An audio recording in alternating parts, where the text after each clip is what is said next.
Regulatory fit. Higgins, 2000, expanded this theory of regulatory focus with the idea that the way people attempt to reach a goal can either match or not match with their regulatory focus. When one's method of goal pursuit and regulatory focus match, a state of regulatory fit is said to be present. This state of regulatory fit is said to increase the value and feeling of fluency of one's actions. This feeling of fluency might play a role in encouraging more systematic thinking and a greater reliance on System 2 thought, or might make it easier to use System 2 by freeing up cognitive resources. A promotion focus and a strategy focused on gains, and a prevention focus and a strategy focused on non-losses are examples of regulatory fit. Conversely, a promotion focus and a strategy focused on non-losses, and a prevention focus and a strategy focused on gains are examples of not matching. The regulatory mismatch may interfere with the functionality of System 2 thinking, so, generally speaking, it is desirable to be in a state of regulatory fit, and not desirable to be in a state of regulatory mismatch. Both can have an effect on cognition. The effects of regulatory fit and focus on thinking. Several studies have examined the effects of regulatory focus and regulatory fit on thinking. For example, Roney et al. 1995 showed that a promotion or a prevention focus can be temporarily induced through feedback in an anagram-solving task. In a task like this, participants were presented with solvable and unsolvable anagrams and had 45 seconds to solve each one, although they were given the option of quitting the task before the time was up. Subjects in the prevention condition were more likely to quit before they ran out of time than promotion condition subjects. In another task, subjects were told they could perform either a fun or boring sounding task once they had completed an anagram solving task. Subjects with a promotion focus spent more time than prevention focused subjects on the unsolvable anagrams. These two experiments show how regulatory focus can be temporarily induced experimentally to influence motivation. A promotion focus engenders an eagerness to attain goals, while a prevention focus engenders vigilance against losses. As a more direct example of how regulatory focus can influence thinking, Markman et al. 2007 administered the Remote Associates Task, RAT, to subjects. In this task, subjects are shown 3 seemingly random words and asked to generate a 4th word that is related to all 3 words. For instance, the words coin, quick, and spoon are unrelated, but the word silver is related to each word. This task is described in greater detail in Chapter 10 in the subsection on creativity. It was assumed that finding the missing word was inherently rewarding, which gives the task a gain-reward structure. Subjects were put in either promotion or prevention conditions.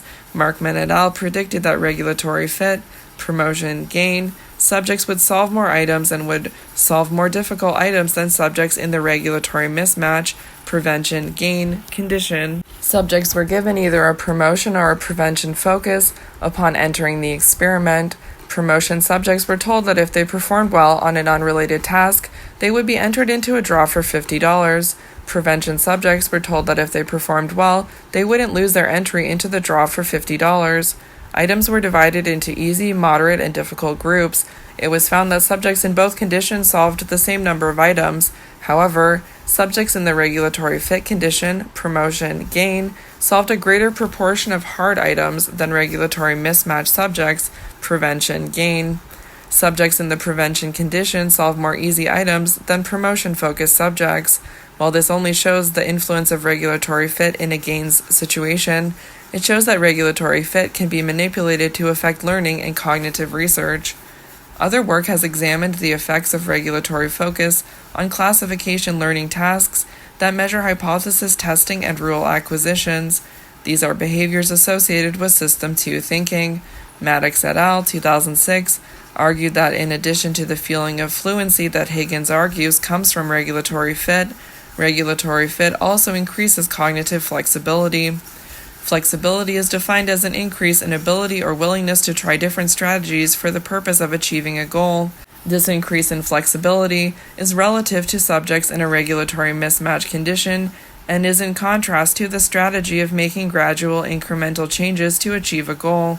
When regulatory fit is advantageous to category learning, it is expected that subjects in a regulatory fit condition will perform better than subjects in a regulatory mismatch condition, but when cognitive flexibility is disadvantageous to category learning, People in a regulatory mismatch condition are expected to perform better than people in a regulatory fit condition.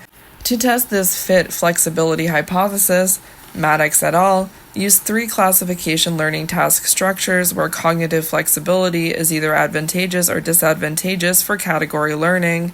Across all 3 experiments, a promotion focus was induced by telling subjects they would be entered into a draw for $50 if they achieved a criterion of performance.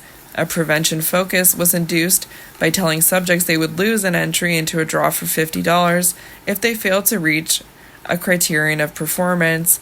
Gains and losses reward structures were implemented by having a points meter shown on the side of the computer screen where subjects performed the experiment and the bonus was pointed out.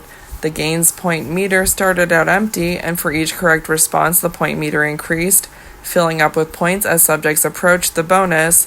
The losses point meter started out full of points, but for each incorrect response, the point meter decreased by 3 points, and for each correct response, the point meter decreased by 1 point. A cash register sound was heard by subjects for each correct response, and a buzzing sound for each incorrect response. In the experiments, subjects learned a category structure where cognitive flexibility was advantageous for performance. Subjects learned a category set in which they had to switch from a simple suboptimal rule to a more complex optimal rule to reach a criterion of performance.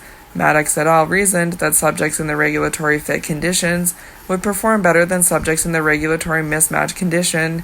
This is a novel design because the regulatory fit can come about from a promotion focus or a prevention focus, as long as the focus matched the reward structure of the task. In general, subjects in the regulatory fit condition were more accurate in their responding for most blocks, exceeded the criterion sooner, and were more likely to exceed the criterion in the final block of trials than the regulatory mismatch subjects. In subsequent experiments, subjects learned a classification task in which cognitive flexibility was disadvantageous for category learning. This might seem counterintuitive, but cognitive flexibility is not necessarily helpful in achieving certain goals. There are some goals that would be reached more easily by making gradual changes in strategy, as opposed to widely varying strategy. In these tasks, subjects in the regulatory fit condition performed worse than subjects in the regulatory mismatch condition early in learning. Overall, these experiments showed that regulatory fit in classification learning leads to an increase in cognitive flexibility and better performance when cognitive flexibility is advantageous for category learning, but not when cognitive flexibility was not advantageous.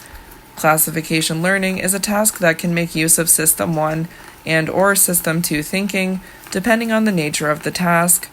Those categories that were helped by cognitive flexibility were more likely to benefit from regulatory fit than those that relied on System 2 thinking. Thus, regulatory fit may enhance System 2 thought by freeing up the resources for it to work. The effects of mood on thinking. Separate from motivation, mood state has been shown to affect thinking and cognition as well. Like motivation, an emotion or mood has core links with physiological states. For present purposes, I will only distinguish between positive mood and negative mood in general. A finer-grained distinction would be the kind of positive mood, for example, happy, excited, etc., and the kind of negative mood, for example, angry, despondent, etc. This is a distinction of intensity versus valence. The effects of negative mood. Some studies have reported findings in line with the hypothesis that negative mood narrows attention focus. This means that you are less likely to be distracted by irrelevant stimuli. For example, Gasper and Clore asked subjects to make judgments about stimuli like those shown in Figure 8.1. The target shape is a triangle made of smaller triangles. One of the stimuli matched the local features, the small triangles, and the other stimulus matched the global features, the configuration. If negative mood narrows attentional focus, then subjects in a negative mood would be more likely to make local feature matches. Figure 8.1. This is an example of stimuli that can assess local or global attention. The target stimulus at the top is similar to both of the possible matches on the bottom. The possible match on the left is a local match because, although the shape is a different configuration, it is made of the same small triangles. The possible match on the right is a global match because, although it is made of squares, the overall shape and configuration match. The figure is titled An Example of Local and Global Features. The target is 3 triangles stacked into a triangle. The local match is 4 triangles making a square. The global match is 3 squares stacked into a triangle. This is essentially what Gasper and Clore found. Subjects were put into a happy mood or a negative mood by asking them to write a story about a correspondingly happy or sad event. The negative mood subjects were more likely to choose matches based on the local features. Other research has uncovered similar patterns. Bowman and Cull reported that people primed with negatively valenced words before each trial of a global-local response task were slower to respond to global trials than people primed with neutral words. Oaksford et al. Reported that negative mood participants performed less well on a variant of the Wason card selection task than neutral mood participants. The card selection task was covered in greater detail in Chapter 7. Not all research with a negative mood has found that it narrows attention. The specific effects may depend on the intensity of the negative mood. In other words, being angry may narrow your attention focus, but being sad or depressed might actually broaden it. This seems intuitive. When people are feeling particularly sad, they might have trouble focusing on any one thing and feel unfocused in general. The psychological research has tended to support this intuition. Gable and Harmon Jones manipulated sadness and found that it led to broadened attention relative to a neutral mood condition on a global local reaction time task, with participants in the sad mood condition exhibiting longer response times to local response trials. The authors suggested that depression might also broaden attention and be related to enhanced creativity.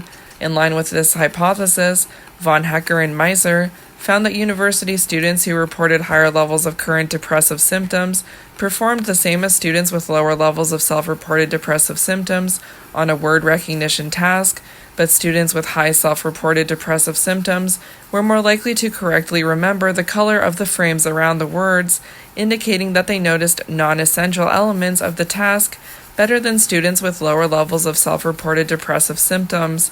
Although these results do not show that depression enhances creativity, it is possible that a less inhibited, defocused state of attention, which was displayed by the students with higher levels of self-reported depressive symptoms, could result in enhanced cognitive flexibility. Other researchers have failed to find support for this claim. An extensive meta-analysis failed to find a relationship between negative mood and creativity. Furthermore, impairment on tasks that benefit from cognitive flexibility has also been reported in depressed patients. For instance, major depression has been linked with poor performance on the Wisconsin card sorting task. In line with the idea that flexible processing is impaired in depression, Smith et al. Reported that university students and adult patients with higher than average self-reported depressive symptoms were impaired on a category learning task that benefited from a flexible rules-based strategy, but were unimpaired on a task that could be learned via similarity. In summary, it seems that being in a negative mood can affect thinking in more than one way, and that, like many things, more research is needed to clarify exactly what is going on. General negative mood and/or an angry negative mood may narrow attentional focus. It is tempting to imagine an evolutionary reason for this. Perhaps when people are in an angry mood, they want to focus on the thing that is causing that unpleasant state. But when people are in a depressive negative mood, research has tended to find the opposite. A depressive mood seems to broaden the attentional focus, interfere with the ability to selectively attend to a single stimulus, and inhibit attention to competing stimuli. This too has an intuitive connection to general depressive thoughts. One possibility is that people who suffer from depression have difficulty inhibiting negative cognition. This may be an overall cognitive style. Positive mood. When you are smiling, the whole world smiles at you, or so the song goes. It's clear that when people are in a positive or happy mood, things seem different. A task that might seem challenging under normal circumstances might seem fairly easy when you are in a good mood. It is a common cliche to say that time flies when you're having fun. Metaphorically, this relates to the notion that when we are in a happy mood, we are able to be engaged in what we are doing. We don't tend to watch the clock distractedly. Given these colloquial and popular beliefs to positive mood, it is worth examining research on positive mood and thinking. Positive mood has been associated with the enhancement of an array of cognitive skills, including creative problem solving, recall of information, verbal fluency, and novel task switching. Positive mood has also been associated with cognitive flexibility. In general, these are tasks that both tap into System 2 thinking. In my lab, my students and I investigated the effects of mood on a category learning task like the one shown in Figure 8.2. In our classification learning task, our subjects were asked to learn one of the two category sets shown in Figure 8.2. Figure 8.2, an example of two different kinds of category sets. The large circles with light and dark bands represent examples of the actual stimuli. The distribution of stimuli in psychological space is represented by the open circles or filled circles on the graph. On the left is an example of a rule-defined category set, in which the participant must learn the rule that corresponds to the spatial frequency of the light and dark bands in order to classify all of the stimuli into categories. On the right is an example of a non-rule defined category set, in which the participant must learn to classify all of the stimuli. So it's the wizard orb experiment that he showed online. On each trial, subjects were shown a single pattern, one of the discs with the alternating light and dark bands, and they were instructed to assign a classification to it, Category 1 or Category 2. After each trial, subjects received feedback. After several hundred trials, subjects were able to extract and learn something about the category set. The category set in the left panel is an example of a rule-defined category set. In this case, the rule corresponds to the spatial frequency of the light and dark bands in the stimuli, but notice that the orientation of the light and dark bands also varies. In order to learn this classification, subjects need to test both hypotheses, and they must also learn to ignore or inhibit attention to the irrelevant orientation dimension. The right panel of the graph shows a category set that is not defined by the rule. In this case, both orientation and spatial frequency contribute equally to the classification, and there is no easily verbalized rule that subjects can learn. In this case, there is no advantage for hypothesis testing or inhibition. In other words, subjects need to rely on some degree of System 2 thinking in order to successfully learn the rule-defined categories. On the other hand, associative learning, System 1, works better for the non-rule-defined categories on the right. In our study, we induced a positive, neutral, or negative mood in our subjects and then asked them to learn either the rule-defined or the non-rule-defined category set. To put our subjects in a positive mood, we asked them to listen to some happy music and watch a video with a very happy laughing baby. You can probably still find this video on YouTube. We used a similar technique for the negative mood and the neutral mood, except we used corresponding music and videos. We found that the subjects in the positive mood condition performed significantly better on the rule-defined task relative to both the neutral mood subjects and the negative mood subjects, but positive mood did not seem to have an effect on performance in the non-rule-defined category set. In other words, being in a good mood seemed to enhance the cognitive flexibility of our participants, enhance their System 2 thinking, and improve their performance. Cognitive resources. At the beginning of this chapter, I gave the example of driving in difficult conditions and then trying to carry out sophisticated thinking. I suggested that it might be difficult because cognitive resources would be taxed or depleted after a difficult drive. In other words, when your mind is tired and when your cognitive resources are depleted, performance on other tasks might suffer. Ego depletion. The idea of ego depletion comes from work by Roy Baumeister and colleagues. This theory argues that self-regulation is an essentially finite resource. Baumeister argues that cognitive resources and self-regulation are analogous to physical stamina. After a hard workout or a long walk, your muscles are tired. According to the ego depletion theory, your self-regulatory resources work in the same way. That is, they get tired, and if those resources get tired, your performance suffers. Maintaining performance in a demanding cognitive task can deplete resources, and these depleted resources are known to have a detrimental effect on subsequent tasks that depend on them. Baumeister and colleagues originally used the term ego depletion as a homage to Freud because Freudian theory emphasized the idea of self-regulatory sources. However, they stress that their theory does not bear a theoretical resemblance to Freud's theories. In an early study on ego depletion, Baumeister et al. Found that being asked to perform a challenging act of self-regulation can affect performance on a subsequent executive function task. suggesting that the two types of task share resources. For example, they found that when participants forced themselves to eat radishes instead of chocolates, they displayed reduced persistence on a subsequent puzzle-solving task compared to participants who did not exert self-control over eating.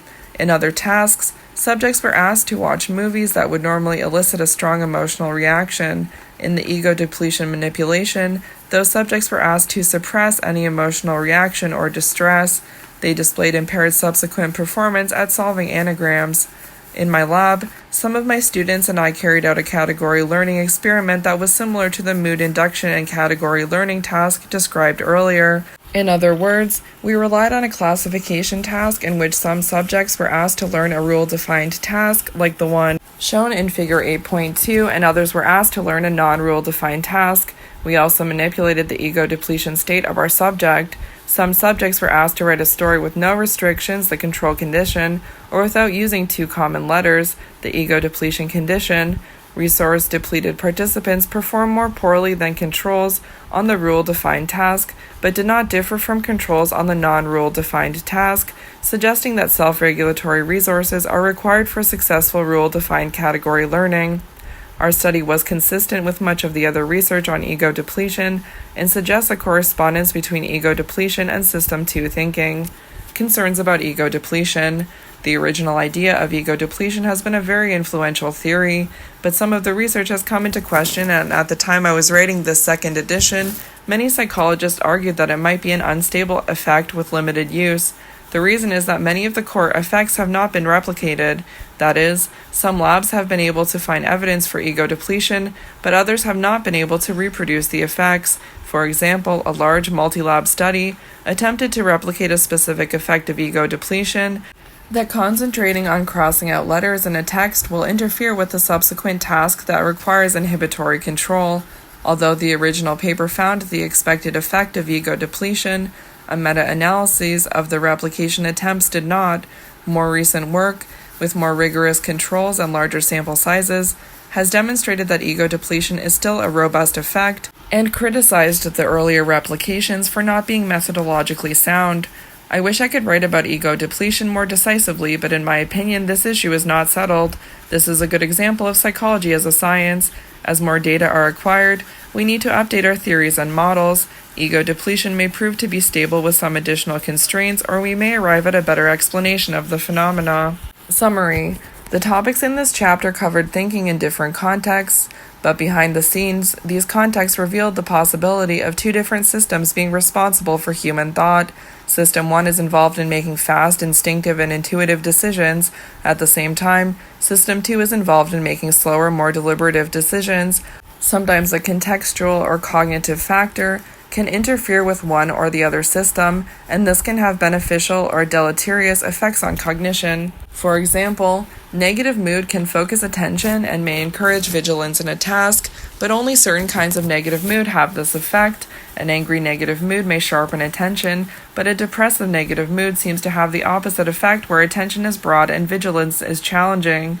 Positive mood, on the other hand, is associated with enhancing cognitive flexibility. Enhanced cognitive flexibility can improve performance on many different tasks, but especially tasks that involve hypothesis testing and executive function, or more generally, System 2 thought.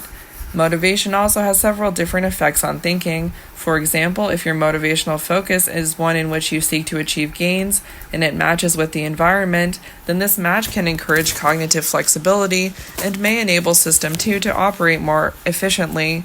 If there is a mismatch between the focus and the task, it interferes with thinking. Finally, research on cognitive capacity and ego depletion suggests that when cognitive resources are taxed or depleted, it has an effect on a wide variety of thinking behaviors, such as tasks that measure creativity and tasks that measure hypothesis testing. Most of these seem to be associated with System 2.